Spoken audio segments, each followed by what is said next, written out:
চোখ, কান, নাক, মুখ, চুলের মতো আমাদের হাত এবং পাও কিন্তু অত্যন্ত গুরুত্বপূর্ণ অঙ্গ, যার সৌন্দর্য ধরে রাখা আমাদের অপরিহার্য একটি বিষয় হয়েছে। হাত এবং পায়ের সৌন্দর্যের কথা বা গুরুত্বের কথা না বললেই না। হাত এবং পায়ের যত্নে আপনাকে কিন্তু আরও সচেতন হতে হবে। আজকে আমি হাত এবং পায়ের যত্নে ব্যবহৃত এবং কার্যকরী একটা পদ্ধতি এবং বিষয় আপনাদের সাথে শেয়ার করছি। এখানে আমি নাইফ দেখাচ্ছি। জন্মদিনের কেকের সাথে যে নাইফটা আমরা ফ্রি পেয়ে থাকি, এটা আপনাকে আলাদা স্প্যাচুলা কিনতে হবে না। আপনারা জন্মদিনের নাইফটা ব্যবহার করে এই কাজটা করতে পারেন। এটা খুব ফ্রিভাবেই আমরা পেয়ে যাই বলতে গেলে। আমি যে কাজটা দেখাবো সেটা অত্যন্ত গুরুত্বপূর্ণ, বিশেষ করে আমাদের মেয়েদের জন্য এবং হচ্ছে নারী, আপু, ভাবি, আন্টি, মা, খালাদের জন্য। আমরা হয়তো আমাদের হাত পায়ের ব্যবহার খুব বেশি করি কিন্তু গুরুত্ব দিই না।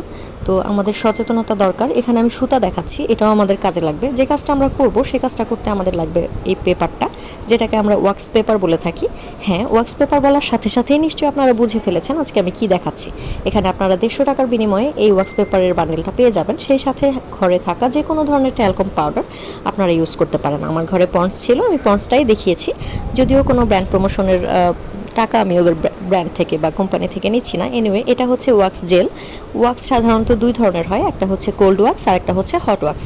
এটা হচ্ছে কোল্ড ওয়াক্স। আমি এখানে ওয়াটারমেলন ফ্লেভারের একটা কোল্ড ওয়াক্স নিয়েছি, যেটা হচ্ছে খুবই প্রয়োজনীয় এবং এটা কসমো হার্বাল ব্র্যান্ডের। আপনারা 350 টাকা দিয়ে এটা যে কোনো কসমেটিক্সের দোকানে বা বাজারে গিয়ে খুঁজলে পেয়ে যাবেন।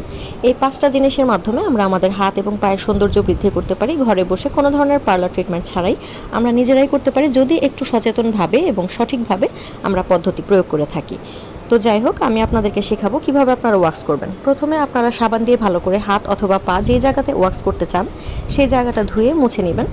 শুকনো পরিষ্কার জায়গাতে আপনারা ট্যালকম পাউডার ইউজ করবেন। পাউডার ইউজ না করে কিন্তু কোনো ধরনের কাজ শুরু করবেন না, তাহলে হিতে বিপরীত হতে পারে।